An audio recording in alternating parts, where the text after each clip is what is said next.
Thank you, survivors, for being here at our closing panel of what was another spectacular ICA, I would say. I'm going to say very little. I am by far the least interesting person on this stage, so I'll just keep to timekeeping and telling people to move along or point out for this hopefully fantastic panel and plenary. The future is bright, the future is news media beyond its current boundaries. And as you can see, we have a very eminent group of members here, and I'm still getting a little bit over being starstruck. So I'll get into that quite soon. You obviously know Claes de Vreese, our president-elect, and of course from University of Antwerp, and our political communication experts. At the very other end, we have our own Barbie from Edinburgh School, and also in this case, worth mentoring the Center for Media at Risk, which were very crucial in helping to establish, and I think it's very close to the heart of this discussion. And then, of course, we have our established guest here. We have Claire Wardle from the TED Research Fellow. We have, of course, Lydia Polgreen from the Huffington Post, and we have Judy Woodruff from PBS NewsHour. Okay, to get started, I'm going to ask our three invitees to briefly give a kind of opening statement. After that, we will have a round of question and answers led by Claes and Barbie, and then we hope to make it to the end for your questions as well. As you know, we have on our app questions and answers that you can put your questions to. We also have a mic. I hope we make it there. Don't be angry if we give more time to our eminent members here than to you. We will try and get it all done in the limited amount of time. And now I'm going to shut up and please give the word to you. Maybe you would like to start? Yes. So hello, everyone. It's a delight to be here. I started my career as an academic. Barbie was my PhD supervisor. So I used to come to ICA as a participant. So it is a real honor to be sitting on stage to talk to you today. And those of you who know me will know that I'm not going to say the future is bright because my area of focus is information disorder. And so when I look at the issues that are facing journalism, it's what I'm really concerned about. So first of all, we're not going to use the term F*** news. I think many of you know this, that the more research we do on it, the more that journalists use the phrase, the more audiences think it's actually the mainstream media. So it's being weaponized, it's being used against a free press globally. Language matters. The Guardian has just stopped saying climate change, it's talking about a climate crisis. The words that we use matter. So we're not going to talk about that. But I do want us to talk a little bit about the scale of the challenges that journalists face when agents of disinformation are targeting journalists because of the amplification that it gives the rumors. If we don't amplify these rumors, many of them will stay in the dark spaces of 4chan or niche Facebook groups. The challenge for journalists is, how do you effectively report on these issues without doing the work of those agents of disinformation who are targeting the mainstream news media? And so I think we saw this weekend with the Pelosi video, it's not deep fakes that we should be worried about. That's what everybody's concerned about, AI and how we're going to cope. We do a lot of work globally at First Draft monitoring disinformation around elections, and whether it was during the Brazil election where we saw really poor quality audio coming out of the hospital purporting to be Bolsonaro from his hospital bed, that wasn't a deep fake, that was just a shitty audio message that went viral on WhatsApp. We've seen the same stuff in India, we've just seen the same stuff in Australia. It's actually shallow fakes that we should be more concerned about. And if we think about what happened this weekend, of course the media wanted to talk about it, but the levels of amplification we're giving this kind of content is one of the biggest challenges that journalists are now facing. How to do responsible reporting in an age of disinformation, whether it's individually targeting journalists on their Twitter feed or putting out this kind of content knowing that the discussion about the content is exactly what people are looking for. So I hope that we can talk a little bit about this, but you know, I spend a lot of time training journalists right now about how to responsibly report on the hate movements. How do you talk about the incel community? How do you report on this without using the keywords that these agents of disinformation and hate are hoping will be picked up? Because when you go to Google, you take people down a rabbit hole.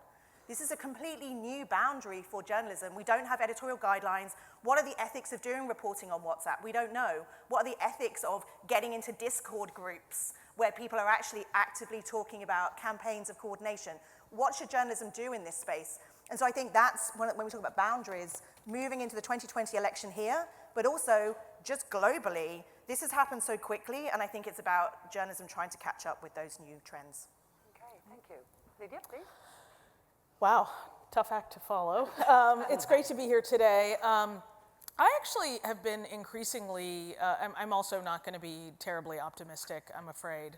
But with a small caveat, I mean, I increasingly have come to think about the crisis of journalism as being part of a broader kind of information ecosystem collapse that actually shares a lot of characteristics with the actual ecosystem collapse that we're experiencing with climate change. That, you know, in the case of climate change, there was an industrial revolution that, you know, brought a ton of economic progress to people, but ultimately despoiled the planet and could potentially make it uninhabitable for humans. Similarly, the digital revolution has brought about, you know, huge changes in the way that we distribute, consume, you know, gatekeep information in a way that in some ways was incredibly exciting, especially for those of us who participated in the earliest days of the social web, as I did as a young foreign correspondent working in West Africa and India for the New York Times in the mid to late aughts, where it felt incredibly intoxicating. To now, where it feels like we're really facing nothing less than an information ecosystem collapse that threatens life as we know it. Free societies are simply not going to be possible without some kind of new framework or new model for a shared understanding of what is. And there are no easy solutions. It's just as you know, in the case of climate change, we're not going to go back to being hunter-gatherers. You know, and I think nobody wants to go back to the old media system of elite gatekeeping. It was disrupted for a reason, but I think we need to reach towards new paradigms of trust, new kinds of relationships between audiences and creators of journalism in order to find a new way to remake our societies, because this is, I think, an existential challenge that, if not on the same plane as the survival of humanity, certainly the survival of the kind of open societies that we all aspire to inhabit. So I'm not offering any solutions or suggestions, but I think that it's really important to frame the conversation about what we're facing in the appropriate terms, that they really are existential and potentially civilization ending. Okay, thank you. What was the last thing you said, potentially? They're potentially civilization ending. Oh. Yeah. Okay. Okay, Judy, just wanted to be sure that it was as dark as I thought it was, what she was saying. I wish I could say that I'm going to have a note of optimism, but I have to say that, you know, listening to the two who precede me, I have to join in their concern. I'll just say I started out in the business in the early 1970s when we were still using film, and I watched the film go through the processor in the newsroom, a local television newsroom in Atlanta, where I was covering the Georgia State Legislature and the Atlanta City Council.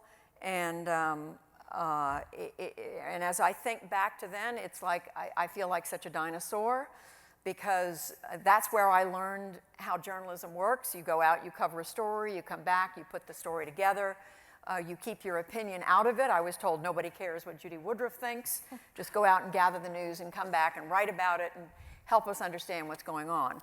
Fast forward 45, however many, 50 years we are till today, and it's just a very different time. I've watched the transformation from film to video to digital to everywhere where we are today, social media, and then beyond, which, you know, the experts sitting here are much better able to explain than I can.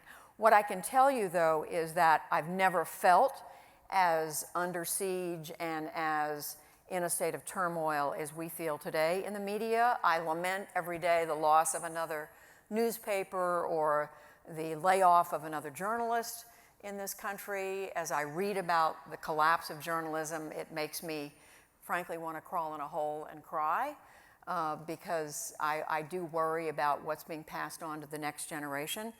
I will say, though, that what I see in our newsroom, and I can describe what we have at the PBS NewsHour, is we have the old guard, you know, one of whom I belong to, I am, but we have a whole cadre of young people coming in every few months, every month, our news assistants we bring in, and they bring a spirit of curiosity, of interest.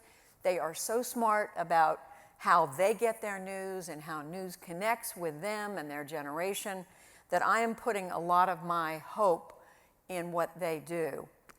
And so even as I want to go home every night and drink heavily, I have to say that I do hear what they're saying, and it gives me some sense that maybe they will be able to come up with a business model, maybe they will come up with help come up with a technological model that will allow us to defeat or at least to stay on top of some of the challenge that we face today. But you're absolutely right, they are overwhelming.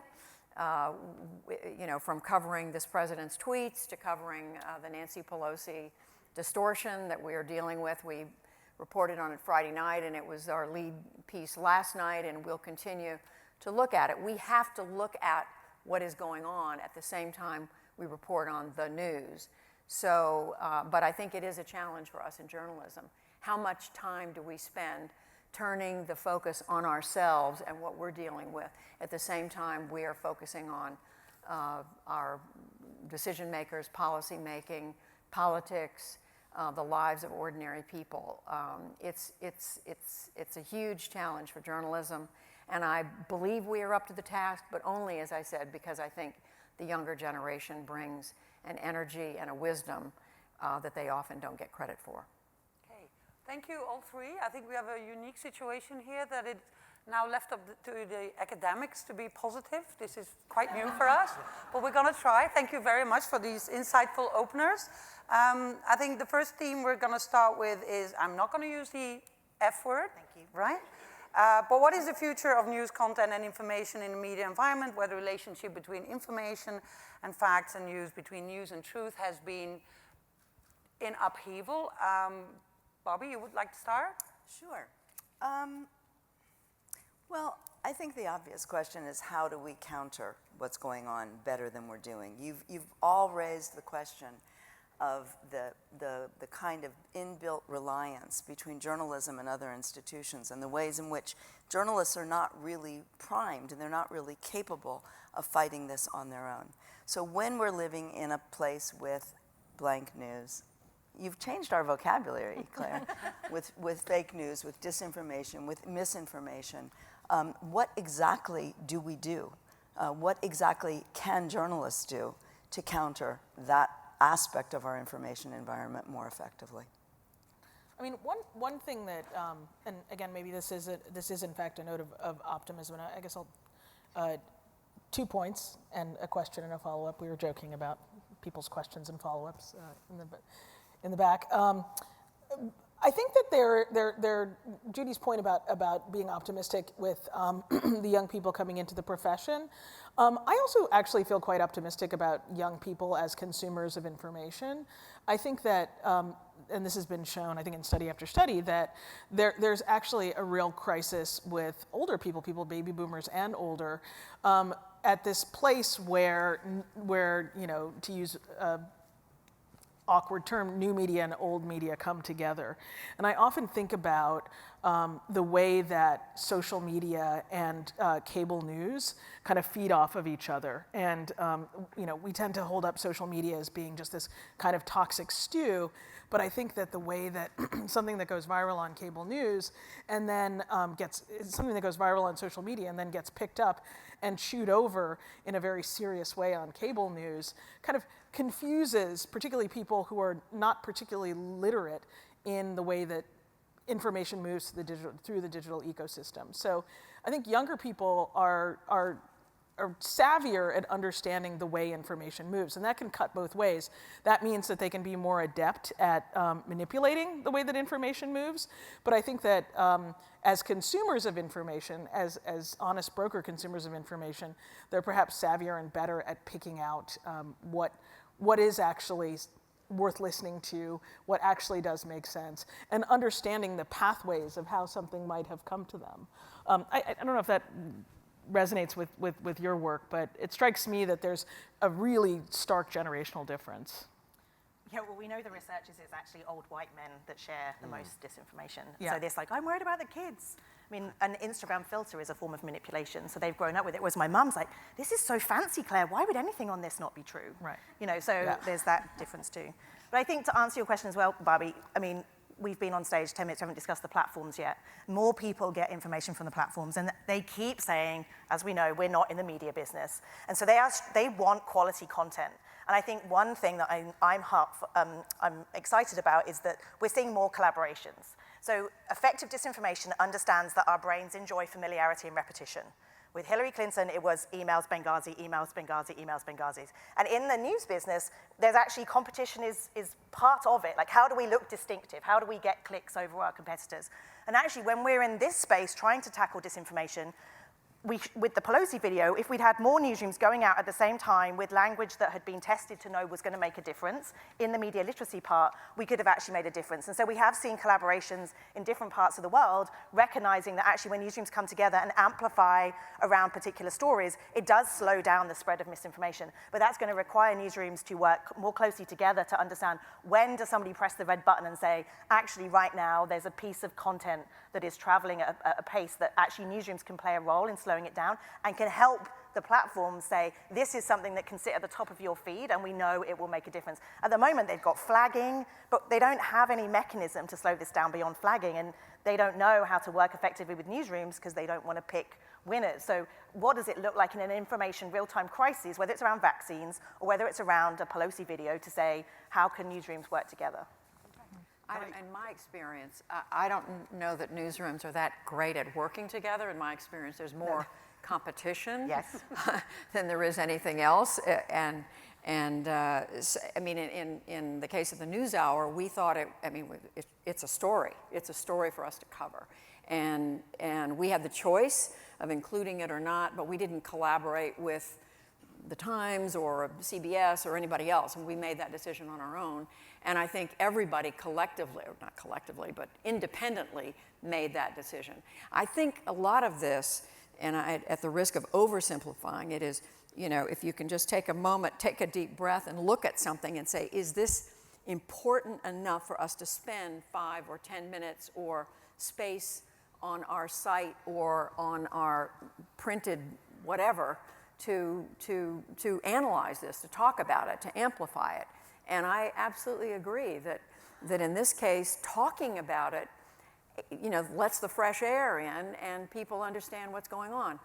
We were sitting in the room before we came out here, and Lydia raised the question though, but there are still people out there who are going to be feeding on disinformation and who want it regardless. Even if it was fabricated, they still want it. And that's another thing we have to deal with. But you know, I'm of the school that more sunlight's good. The more you talk about it, the more transparent you are. In the end, it's going to help. It's not going to solve everything, but it's going to help. Okay, thank you. Did you want to pick up on? Yes, I wanted to pick up on what you said in the beginning, Claire. So first of all, I also had the observation that it was interesting to be on a podium where there is actually a group of people that's more pessimistic than academics. That's really exciting. But you do something in a spot that is special because you have the academic background and you are now out training journalists, and you raised a number of very big and important questions about how journalism deals with new kinds of platforms and platforms that are encrypted platforms, that are private platforms. I got so excited that I simply need to ask you to follow up a little bit more. So how do you train them? So we just had a couple of these dilemmas on the table, but I think it's good for us as a group of scholars to hear more about how you do that, and also the way in which you let in, hopefully, some of the academic work feed in there, and whether there's a discord and a knowledge base that you can utilize in doing that. Yes, so one of the reasons that I left academia was wanting to take the methods that I'd been taught and actually apply them in a space that we could learn. So, you know, when everybody started worrying about this topic, I decided that I wanted to go out in the world and throw spaghetti at the wall and actually evaluate which spaghetti was sticking. And so we've actually run projects around the world, and then we rigorously evaluate them. So we've just done a big project in Brazil, and we've done experimental research, surveys, ethnographies around this. When we've got a huge data set, we've got 250,000 WhatsApp messages that came to us from the Brazilian public, one of the most powerful disinformation data sets out there. And to your point, the challenge we have as researchers is how are we going to study disinformation as it moves through encrypted spaces? So when Mark Zuckerberg talks about a pivot to privacy, he's already looking at the numbers. There's been a chilling effect on speech globally, partly because of very problematic legislation and regulation. So a place like Indonesia, highest uses of Facebook. People are moving off the newsfeed and moving into Facebook Messenger and WhatsApp because they're worried about regulation that's essentially threatening people's speech. So when Zuckerberg talks about this, it's because he already knows what's happening and he wants to build this uber encrypted space, building a cryptocurrency underneath it, and it's going to look like WeChat. So in the US, if we want to understand our future, we should be looking to China. If you don't understand TikTok and what Chinese apps are bringing to the US, you need to understand that. But I would argue that I would love to see closer relationships in this moment of crisis between academics and journalists and academics and the platforms. So this weekend with the Pelosi video, we have a natural experiment because for 18 hours it sat on Facebook before the fact checkers flagged it. And then the news media got onto the story. So we've got this natural experiment of how much of that video was shared before it was flagged, and then before the news media started talking about it. And then when the flags went up, did that slow down sharing and how? Now, Facebook is sitting on that data. We should be putting more pressure to say, rather than we say, oh, we want your data, Facebook, and they say, what data? And we go, all of it, and they say, we can't because of privacy, and we're stuck in this vortex. We should be saying specifically around this example, tell us whether or not those flags make a difference. Was there a backfire effect and more people shared it because of that? And so there's so many ways that as academics we could take our research methods and apply them to the platforms who, when you say to them, are you doing research? They'll say yes, but what they mean by research is UX research. Is the button in the right place?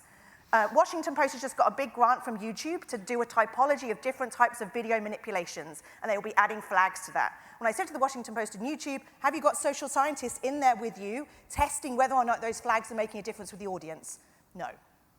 We have to connect with the platforms and say, as social scientists, when you talk about research, you talk about engagement and metrics. When we talk about research, we talk about the healthy public sphere. And so we should be doing much more of that. Thanks. Okay. Barbie, you want to add something? So one of the issues with trying to get a grasp of the disinformation environment and information disorder writ large is the fact that we have become so reactive to what seems out there and stays in the kind of forefront of our attention span. Are there things that we should be focusing on in information disorder that are not political? Claire, I know that you've at some point made the argument that we need to be thinking about health, misinformation about health, misinformation about religion. Has political disinformation kind of set the stage and it's just keeping going? Yeah, very quickly and then I'll shut up. But the part of the problem here is that the conversation's been entirely about political disinformation on Facebook. The rest of the world is health and science misinformation on closed messaging apps.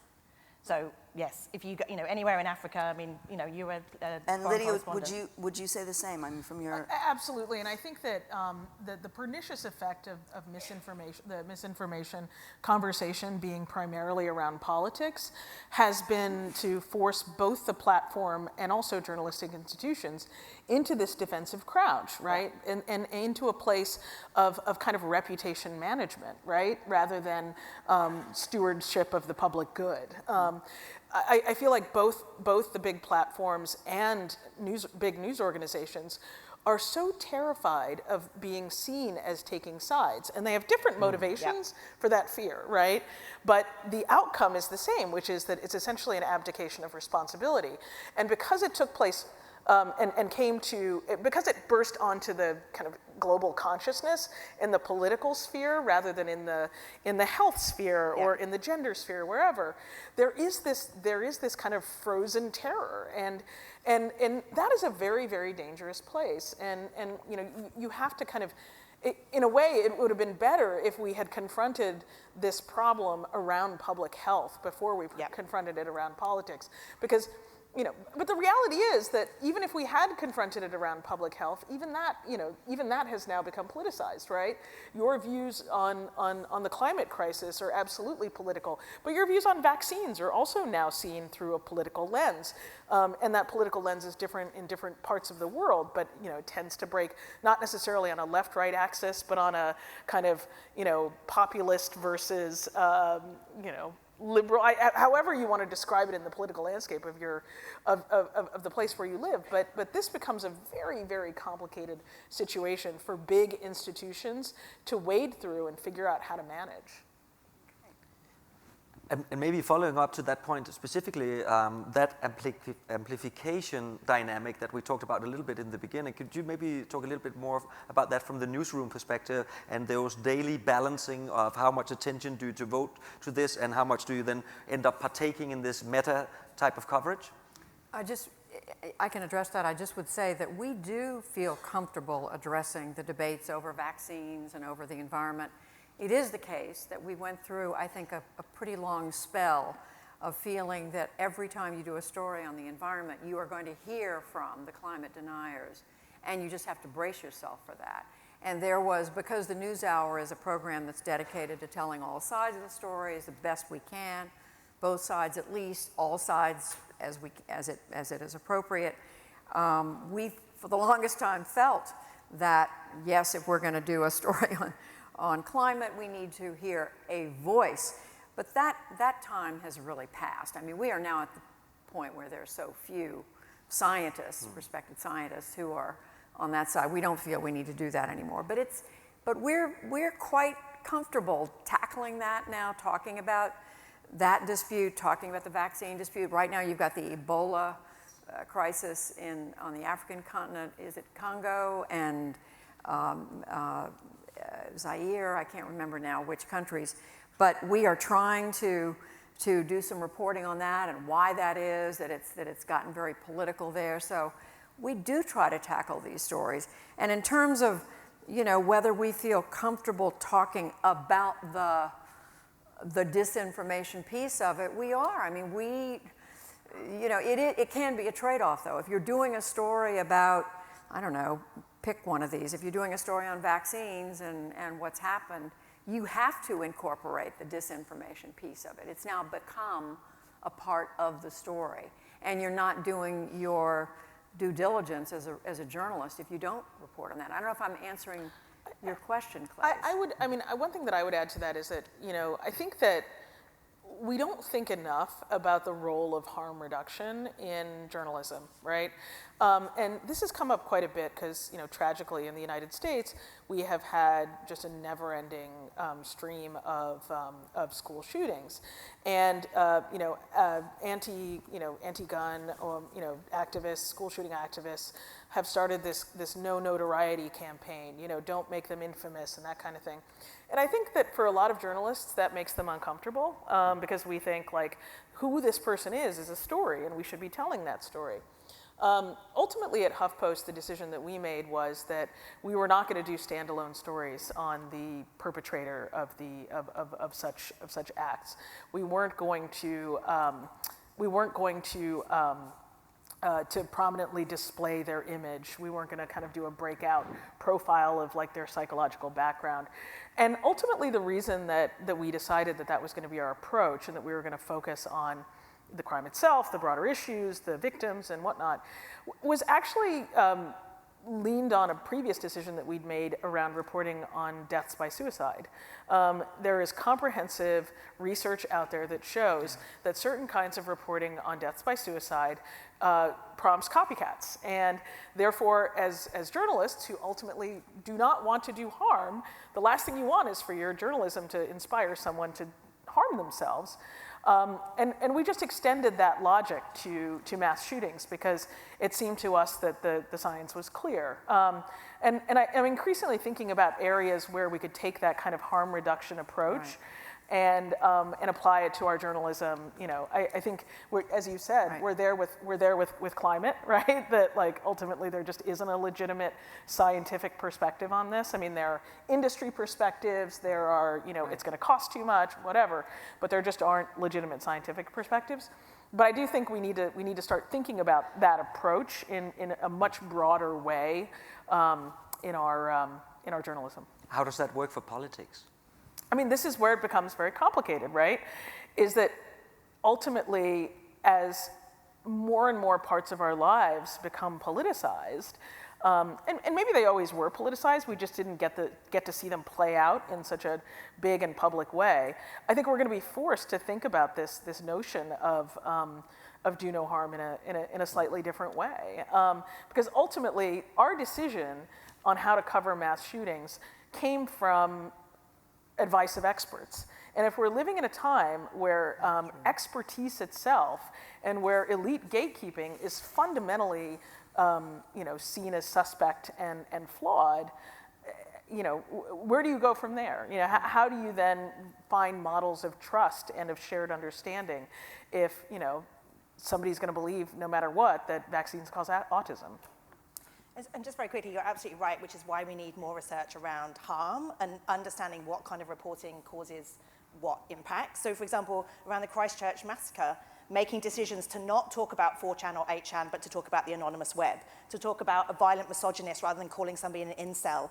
The challenge that we have now is that we have a networked audience. So previously, 15 years ago, my mum and dad might have been reading something about an incel community and be like, oh, Bob, what's this incel thing? I don't know, pass the cup of tea.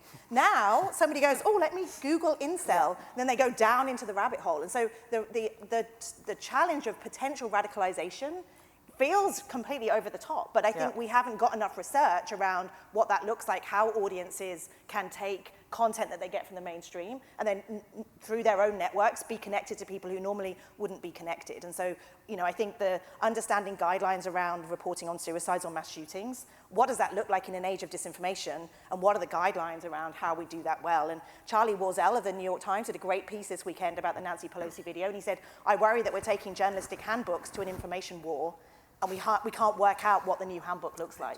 And I think that's the challenge that we have.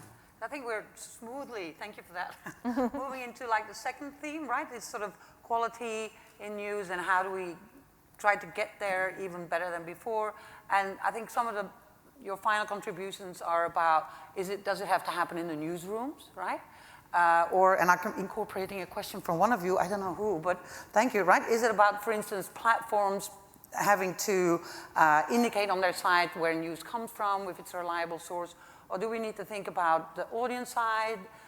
Do we need to sort of find ways to help the audience understand this? I think that's something we're already talking about, but maybe Barbie, you want to start, or Claes on some further questions? You go ahead. No, but okay. Thank you. Yeah, so I mean, I have a very fundamental question, I guess. The type of quality journalism that your organization has been representing, that you refer to from the New York Times, what are your senses and predictions for the next 5 years for these kind of, highly institutionalized, that have played a major role in the past 60 years? Is that going to be a marginalized part of our democratic system and our information system, or is there a way that it plays a different role where it maybe has a smaller direct audience but a bigger spread through the different, say, intricacies of the information ecology? What are your feelings about that for the next, say, 5 years? That's an existential question. I know. Used to be people would say, well, what do you think it's going to look like in 25 years? Now it's, what's it going to look like a year from now or 6 months from now? We've already evolved a lot. We started out as a program on television that had been black and white. We went to color, and it was TV only. Today we are online. We are in social media. We are pushing our content out, video streaming, YouTube, every platform we can find. We're trying to push out the work that we do, because that's where people are. It's not just a young generation. It's everybody. Television in its current form, do I know that it's going to be here in 5 years? I have no way to know, but video will be here. There will be some form of video, whether we get it in our earlobe or our, an implant in your pinky finger, I don't know. You're going to be looking at it somehow, or looking at it on the rim of your eyeglasses. So video is going to live, and writing is going to live in some form. There's going to be written communication. And whether it's people listening to it by audio, or whether it's written in longhand or on I don't know. I hope longhand survives a few more years. But That's going to be here. Reporting, there's always going to be a need for the gathering of information. The question is, your fundamental question though is, how much is it going to matter and how much is it going to be paid attention to, and who's going to be looking in our crazy, wild democracy or democracies around the world when there are 99,000 sources of information? What's going to matter? I am crazy enough to think that there's always going to be a need for information that we can believe, that we can trust. And to that extent, I think the work that we do at the NewsHour, the work at the Daily Beast, the New York Times, you name these, they may be dinosaurs, these legacy news organizations, but they're still reporting. And that reporting is going to be an element, a fundamental element of democracy. Maybe our system of government will change and we're going to something else where it will survive on lies rather than facts and the truth. But as long as we have anything like the system of government we have in this country, I think we're going to need news gathering, facts gathering, information gathering, but I can't tell you in what form, what sort of tube it's going to come to you on. So I think, if I could just quickly, I mean, I think you're absolutely right, and I think one of the things that really worries me about what's happening in the information ecosystem right now is that just as we're seeing like a widening economic inequality, I think we're seeing a widening information inequality, and seeing a handful of established legacy news organizations that, I mean, let's be honest, primarily serve the information needs of the wealthiest, best informed, most educated, least starved for choice information consumers, it is a problem, you know, and this idea that low cost or no cost to consumer news is essentially vanishing because there's just no business model to support it is somewhat terrifying. I mean, you know, I spent 15 years working at the New York Times. It's a fantastic journalistic institution. It has, you know, thank God, found a way to sustain a vibrant news gathering organization through a subscription model, and I applaud them for that, and I'm grateful, and I think it's great for our society that it exists. I think that we've under-examined the implications of moving to a model where the consumer bears the cost of news gathering almost exclusively, right? We're very well attuned as journalists to think about the influence that advertising can have on our choices. As journalists, we've always been very alive to that. But what if fundamentally your success depends on pleasing, meeting the needs of, catering to the foibles of the people who are your paying consumers? I think that's actually an under-examined risk in this moment where everybody's talking about subscription models and how important they are. If fundamentally you're serving the wealthiest, the best informed, the product that you create is going to increasingly resemble the paying customer for it, right? You want to keep your customer happy. That doesn't mean that the New York Times, I mean, you know, they write things that piss off their subscribers all the time. Read their opinion page and Bret Stephens, and you'll see what I'm talking about. But in the main, in the choices that they make and the investments that they make, they're really focusing on what is now their destiny, which is this reader-generated revenue model. And I think that just has profound implications that we aren't really thinking about. And for me, as someone who is deeply committed to the idea of free-to-consumer news being an absolutely essential part, not just because people can't afford to pay for news, but because they might just not want to pay for news. They may not value it. And in fact, the people who value news the least may be the people who need news the most. The people who are least curious may need information more than people who are going to spend a ton of time with news. So I think that end of the business is something that needs serious, and I'll get off my soapbox now. Just very quickly, can I just put in the global context? You're absolutely right, Yeah. because in countries where you have free basics, like the Philippines or Brazil, then WhatsApp and Facebook are the internet. They don't Totally. see something on Facebook, then Totally. go off to Google to verify it, because the internet is Facebook. And so in those environments where you have paywalls or to access news, and the flip side, not only that, but you can get free information that tends to be pretty shitty and full of rumors. Right. And so we don't think about this at all, about access to information. And globally, it's 10 times worse than it is here, but it is a model for where we might end up if we're not thinking about it. I don't want to lose something that Judy said earlier, which was that there is a kind of shift that we don't know where we're going in terms of democracy in this country, in terms of what we're going to make of facts and of lies, and what we're going to actually think about journalism fulfilling, right, in those circumstances. So I actually want to ask, I want to pull us back to something, Lydia, that you said earlier, which is the question of an ecosystem collapse, what I would term a reset. We're in a place right now, we're at a moment right now in which the West is following the rest when it comes to repression, when it comes to persecution, when it comes to harnessing in or kind of undermining journalistic autonomy. What can be done better to get journalists in this country understanding the lessons that have been learned elsewhere? What can be, why are journalists here so reluctant and so reticent to say, I'm giving up on objectivity, I'm giving up on balance, I'm giving up on deference, because a different model is necessary today? I mean, I think fundamentally it's about American exceptionalism, right?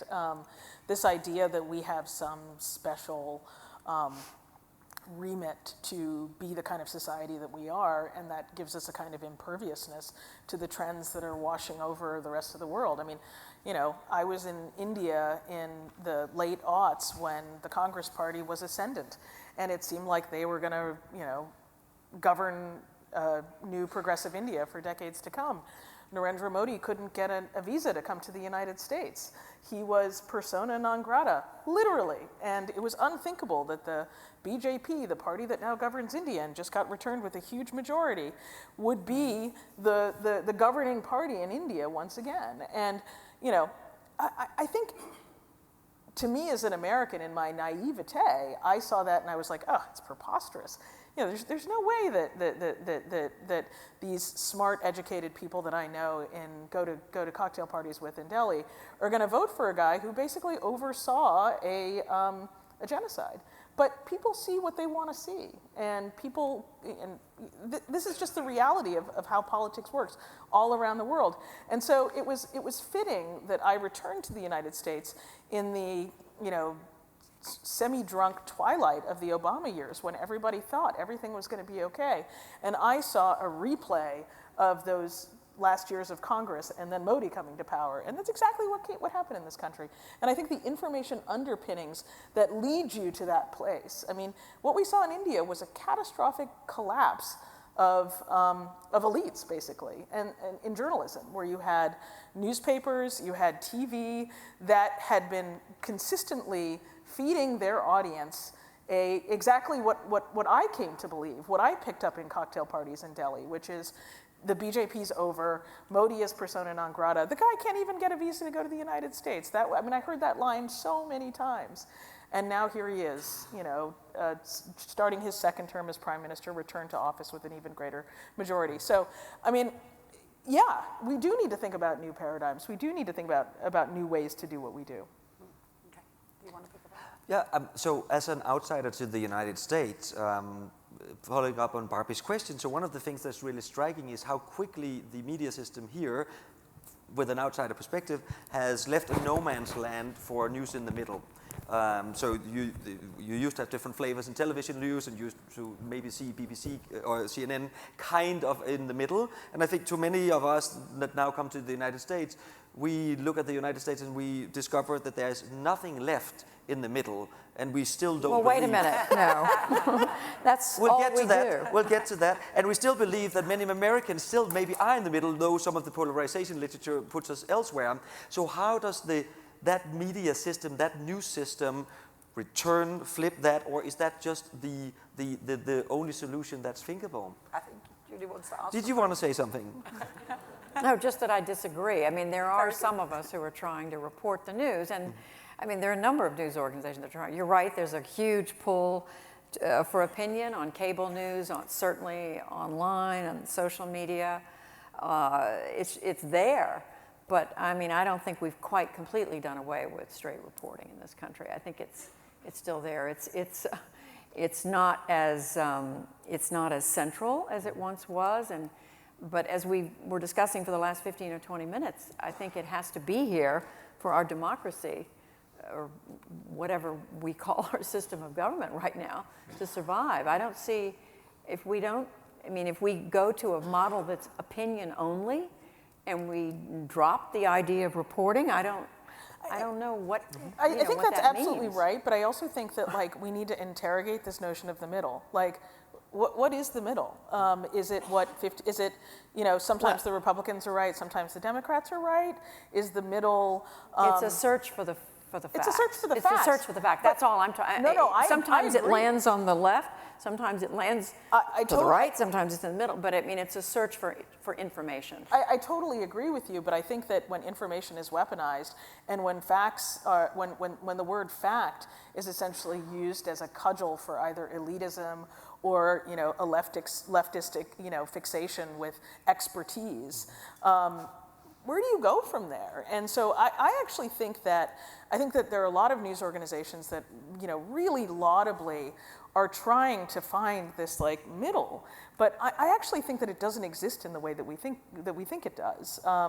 And reporting on facts leads you sometimes to conclusions, and being really adamant and certain about those conclusions based on where your reporting has led you, and not fearful of the kind of working the refs atmosphere that is prevalent right now, where one political party or the other will accuse you of bias in your reporting. I think is really important. And so I think you're absolutely right that following the facts where they lead you is really important. But I think in this climate it takes an incredibly strong stomach to be able to say, no, this is not partisanship, this is journalism. One thing I do believe very strongly is that the press is too concentrated in some centers, population centers in this country. Yeah. Washington, New York, the West Coast, a few scattered, Boston, a few other places.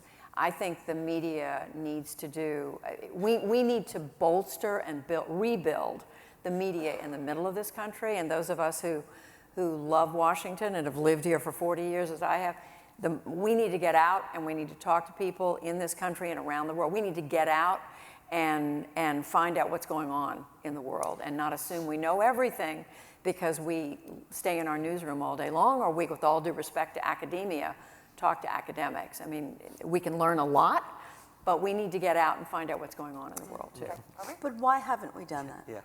Why has that not occurred? In the 2 years that Trump has been in office, there has not been the development of enough conventions, enough of a shift to argue that we in the media have actually taken this seriously. I think we plead guilt. I don't speak for all the media, but I think you're absolutely right. There hasn't been enough of that. I think there's been some attempt to get out and out from under and out and around, but not enough. I just think we have a lot of work to do in that vein. I think we think we know. There is this echo chamber that we all are familiar with, where we all talk to each other and we think we've got all the answers. That's not the case. We have to constantly challenge our assumptions, and we have to know that not everybody has a PhD and not everybody lives. I mean, Lydia, you make an excellent point about the New York Times being too, I don't remember the exact term you used, but not getting it. I mean, this morning there's a wonderful piece in the Times. Sabrina Tavernese, is that how you say her name? That was a fantastic went out story. and spent, days with these auto workers in Lordstown, Ohio, who'd been laid off, and talked to them about how they were disillusioned by Democrats, and now they're disillusioned by Trump, and they feel like nobody cares about them, and they're not listened to. We need to get out, and I'm not saying that's the answer to everything, but we have gotten too insular and too full of ourselves, and frankly. too much performing for other journalists, too right? much there's a performing. lot of that too. What we did is we did a tour across the country. We got a bus and we went to 26 cities, and instead of going out and doing journalistic interviews, we actually trained. We brought in someone to train our journalists in doing open-ended conversations, so that instead of saying like, okay, so I want to know this, this, and this about your town, what are the issues that you care about, we actually brought in a trainer who taught them to essentially not be journalists and just do kind of open-ended listening. Because the goal of this was not like, I'm gonna go in there and get a story, because like, I mean, I was a reporter, I know what it's like, you're on deadline, you're like, boy, to round out this story, I need a quote that says X, Y, Z, you know, and so you systematically talk to different people, and then you're like, got the quote I need. So we sort of untrained them from doing that, and we did this tour, and we thought we were gonna maybe interview 200 people over the course of this tour. We ended up talking to over 2,000 people. And those conversations, and you know, along the way we partnered with local news organizations and you know, did journalism, and it wasn't just sort of parachuting in, we let them take the lead on the stories that we would do. We did a lot of different things. But the most important thing that we got out of it was actually a blueprint for what really mattered to the people that we wanted to reach. You know, we used this as a way to just kind of open it up and say, what do you care about most? You know, what are the stories you want a news organization to be reporting on? And then we used that as a blueprint to completely reorganize our newsroom around those subjects. Some of them were unsurprising, like healthcare. Others were actually pretty surprising. It turns out there's a huge housing crisis in this country. And you know, we decided to put a couple of full-time reporters on it because that's what we heard. Nobody mentioned the Mueller investigation.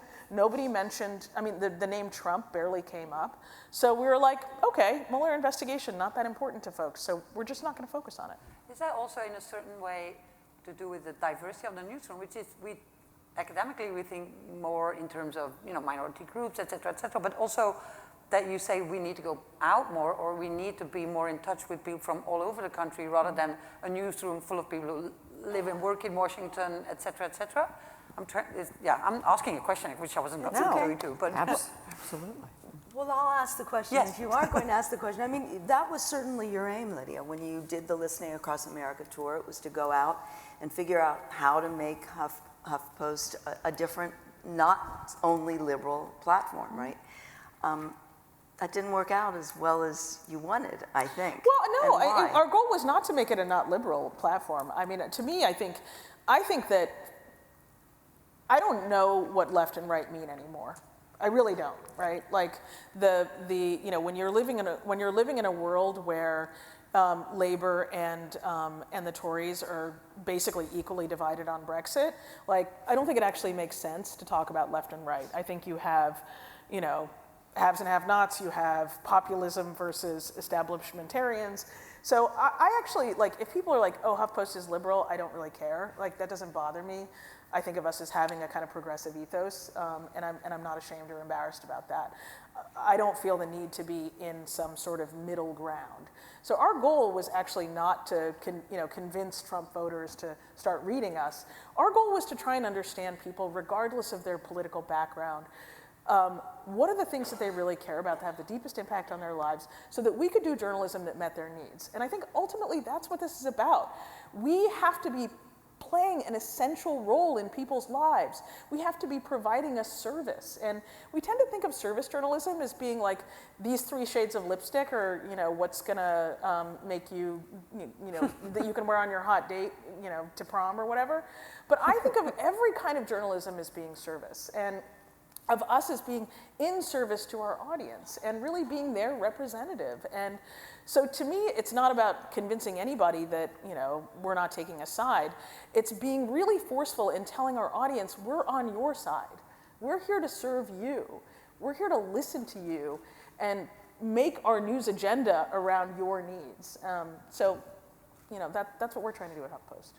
So I just want to say it's really important that we are talking about local, because the biggest vulnerability in the lead up to 2020 is going to be at the local level.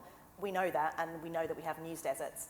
But I don't know if Andrea Wenzel is here, who I adore. She's at Temple. But she did an amazing piece of research with Report for America that got $300 million to basically put reporters across the country. And the biggest finding was, we don't want people parachuting into our neighborhoods. We want people from the local area. So I think to this point, Barbie, is we know it's a real vulnerability. To be fair to the foundations, like Knight Foundation put $300 million in. I mean, there's a lot of money going into local US journalism. But I think, again, to talk about the research piece, we don't necessarily know what's most effective.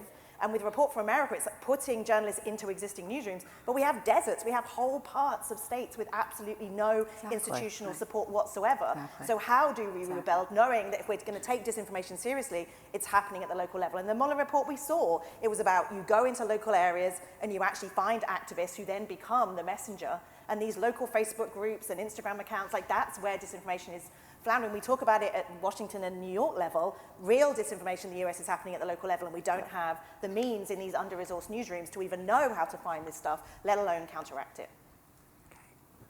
Okay. You want to? I'm just thinking, our current news organizations, do they have the ability, do they have that mindset to make that change happen? I mean, we talk about it now, but is the diversity in the newsroom there? Is that, are the financial resources there? Is that model able to make that shift, the current model? Did you say diversity? Yeah. Is that, you set your mind to it and you say, I'm going to hire people. We're going to have a diverse newsroom, period. I mean, it's a very deliberate, intentional thing.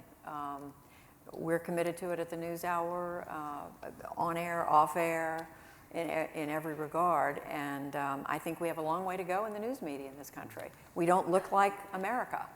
We don't look like America yet. You look like the Academy. I think we do a little better than the Academy, to be really honest. But yeah. I mean, we've gotten better. When I started out, I was the only woman in the newsroom, and when I started as a secretary, it was the only job that I got. And when I asked the news director if I could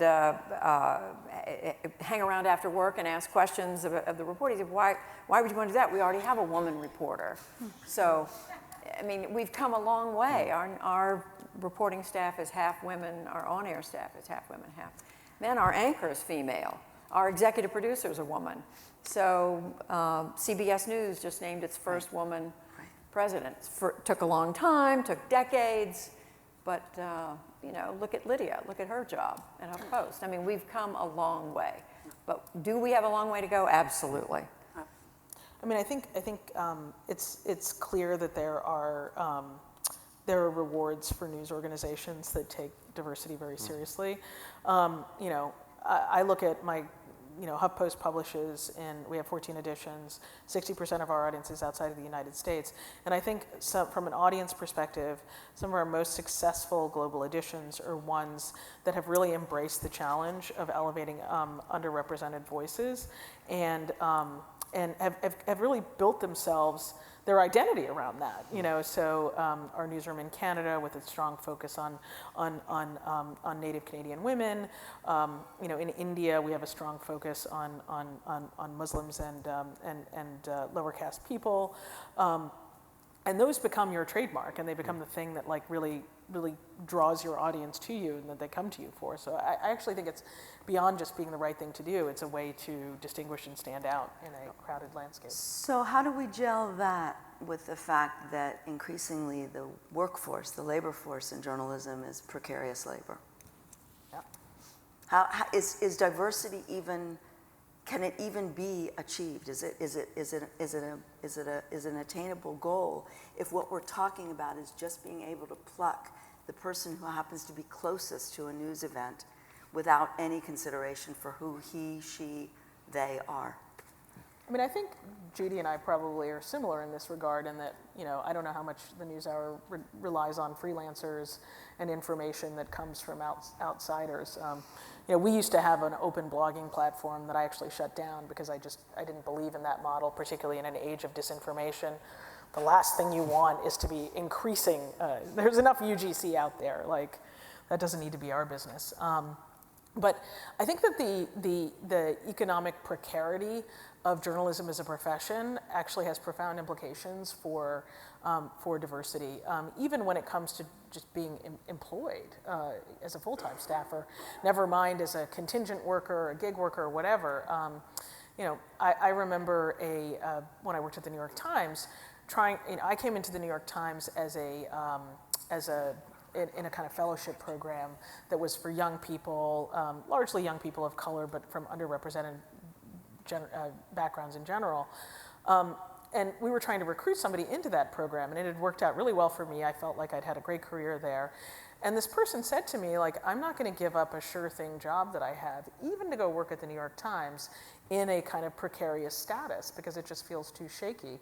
And I feel like there are a lot of, particularly people of color, who are looking at the profession of journalism and being like, that's a hot mess. I'm not going to go there because there are a zillion other things I could do with my life that feel much less precarious. And I think that that's a significant challenge. The regional challenge that you talked about, I think also has implications for diversity. We try to let our staff live where they want to live. I mean, journalism can, I mean, within reason, but journalism can happen in lots of different places. You know, with the communications technology that we have, there's just no reason, unless you're, you know, putting together a TV show or something, that everybody needs. But if you're a digital news organization, you can have a distributed staff. There's no reason you can't do that. That increases your chances of building a diverse staff, because there are people who maybe don't want to live in New York or Washington or LA. So, you know, there are a bunch of different challenges, but I think there are also some opportunities there. Okay, thank you. I can't believe we only have 10 minutes left. And I will also try to take a few questions from the audience. And I think one thing we haven't talked about very much, you said a little bit about it, is the business model and how do we pay for journalism and, you know, the creation of good news. So I'll try and mix that final theme with some questions that, and I apologize beforehand that I won't be able to do all the questions that are here, let alone that we might make it to the microphone. But one of the questions is that good news making is expensive, right? And the business models no longer are there self-evidently. Paywalls have been, there's a question about paywalls, and it's true, it helps for the newspapers to survive, and it's been successful to some extent. There's examples where that has, you know, newspapers have been convincing people to pay again, to be a digital, to pay for the digital news. How do journalists feel about the pushback against using paywalls by their organizations so that it would open up the news to everybody and not just the ones that can afford or are willing to pay for it? I think I'm sorry, I don't want to change your question, but I'm trying to fit two questions together and to put it before our people, right? Do you feel as journalists that it would be worth more to push back against it? Is this the chicken and the egg? You need a paywall to keep, you know, paying for what is an expensive information, versus does it stop those people who don't want to pay or can't pay for the news and that's a question, I guess, for the people in the newsroom.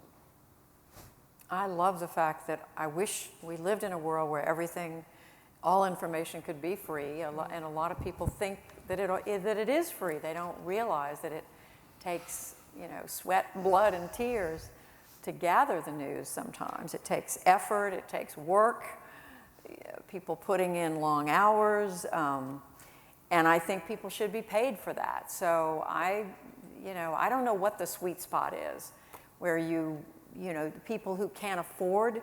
I mean, Lydia was making the excellent point earlier that a lot of people, many of the people who maybe most need the information don't see it, don't have access, or don't try to have access to it, can't have access to it. So do you want to put up a paywall for them? And yet it costs something to cover the news. I mean, we're not going to send journalists out and say, good luck, you're on your own, you're not going to be paid. So I don't know what the sweet spot is. We clearly journalists need to be paid. We need to charge for the news, and we need to find a way to charge those who can afford to pay and those who can't, you know, get it at a much reduced rate or free. And I think it's kind of always worked that way. I mean, the New York Times sets the agenda for they would send out their front page via fax to the broadcast networks the night before, and that would be like, oh, these are the stories the New York Times is leading with, and it's important. I actually think that there is a group of actors in the business model discussion that does not get talked about enough, and that is advertisers. We focus on the platforms for having taken away, you know, essentially the underpinning of the entire news industry, but there are customers of the platforms who we can talk to, right? And again, you know, if you buy, and you don't have to, my notion that the security of our information, that disruption of our information ecosystem is an existential crisis akin to the crisis of climate change, well, companies make decisions about how they spend their money based on, the business conditions that they're likely to face and what are the risks to their business. And so increasingly, when I've had conversations, wearing both my editor and my business hat, with advertisers, I talk to them about this problem. And it's like, do you spend money on initiatives around sustainability? Why do you spend them? Yes, partly it's PR, but also partly it's because climate represents a huge risk for your business. It's something that you have to mitigate against. I submit to you that information and disinformation poses a huge risk to your business. And the idea that we basically don't go to brands that spend money on advertising and say, hey, you should be supporting journalism because it's good for your business and it's good to have stable societies with stable information ecosystems, is really, I think, an important missing piece of this. I don't give up on advertising because I think advertising is the place where we can essentially get someone else to foot the bill beside the consumer for high quality news. That's not necessarily going to work everywhere. It's not necessarily the solution for local. I think there are a lot of really interesting and innovative things in the nonprofit space in local right now that I'm very excited about. But I think we shouldn't leave advertisers out of the conversation because I think they do have a big role to play. That kind of semi-answers one of the other questions, right? How do you see the relevance of local and the sort of or the absence of local news now? And so you're suggesting that there are some alternative models to look into, sort of get a new wave of local media and local journalism? Is that what you're saying also? And I hope that kind of is the question. Yeah, I'd be curious what you're seeing, but I think in the United States and in a few other countries, I think we are seeing some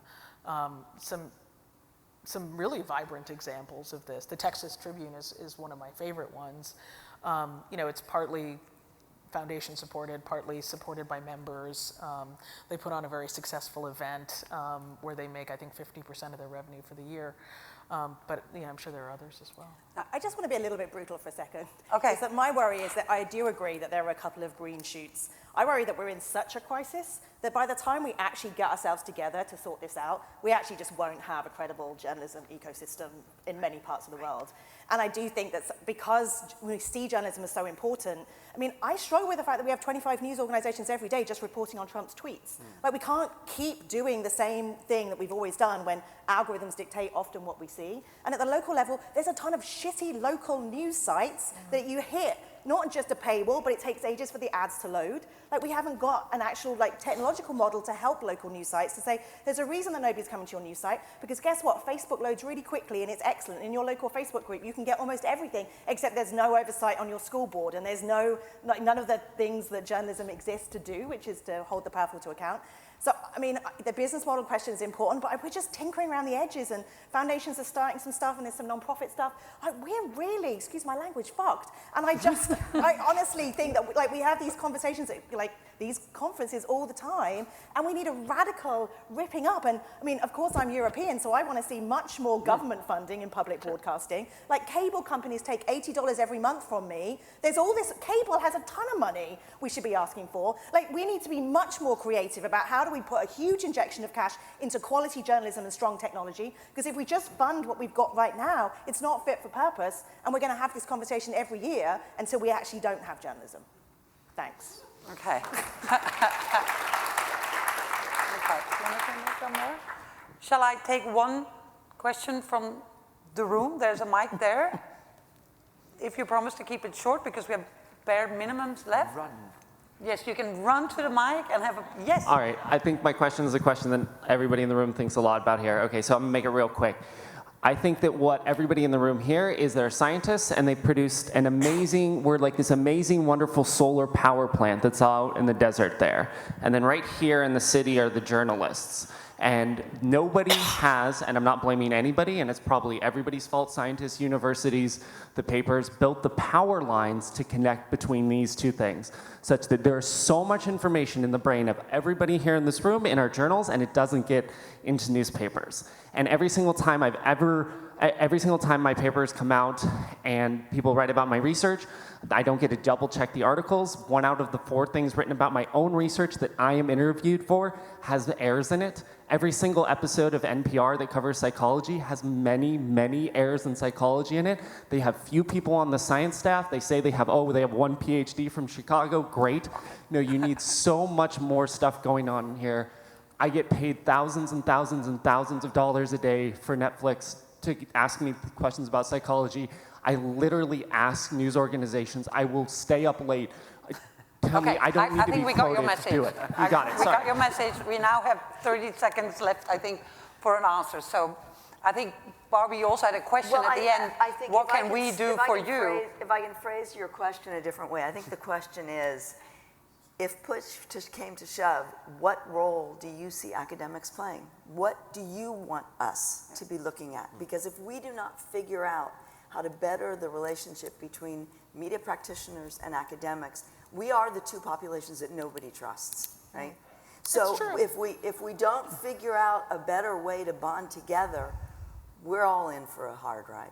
So what would you like to see? What problems would you like folks that are in this room to actually be studying that would be useful? I would say come up with that business model that's going to work. I mean, find a way to pay for good journalism that pays for. I mean, you asked a minute ago, why aren't we getting out more? To some extent, it's budget driven. It costs money to get out and go to Ohio, Oklahoma, Kansas, even rural Pennsylvania. I mean, to get out there and talk to people outside of Washington, D.C., New York City, San Francisco, and L.A. and Chicago. I mean, to travel, to talk, to shoot, to get that picture in a form that can be seen and heard acceptably on video, it costs money. We can't do it for free. We increasingly use Skype and all the rest of it, but we've got to find a way to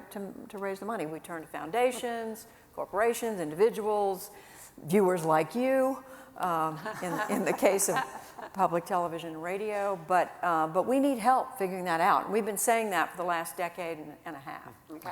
I mean, I would ask for help in, one of the things I talked about earlier, which is the sort of harm reduction model. I feel like that's something that is a really good place for journalists and academics to come together around, models of reporting that actually make us all better. It's a fraught area, but I think it's really important. I could come up with a list of assignments, and I'd be happy to take a list of assignments of things that I could do better. But really delving deeply into what we mean when we say certain things, like understanding, is there such a thing as a middle?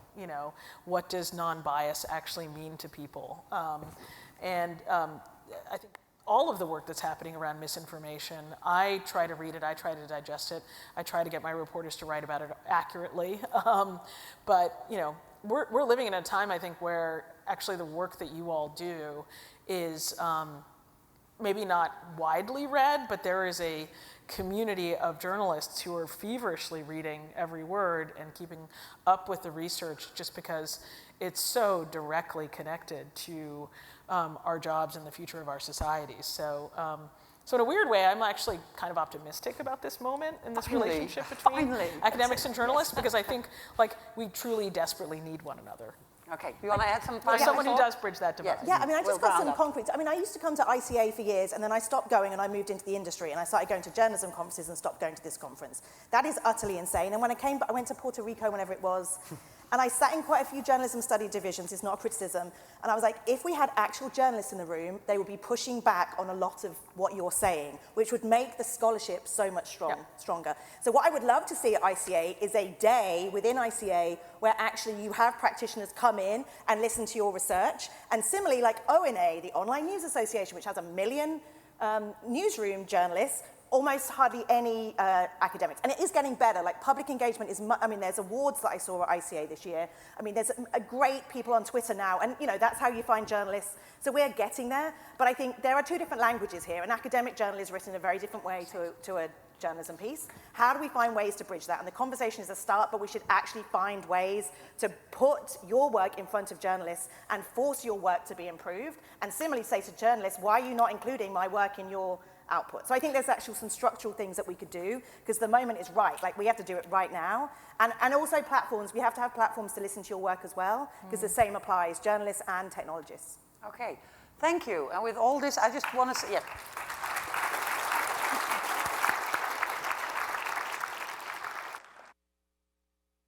Time is already up, but it is, and I just, what can I say? Thank you all very, very much. Thank you, Claes and Barbie, for asking the question, but of course, all three of you, thank you so, so much for coming, for sharing your time, your valuable time, and your even more valuable ideas. Thank you very much.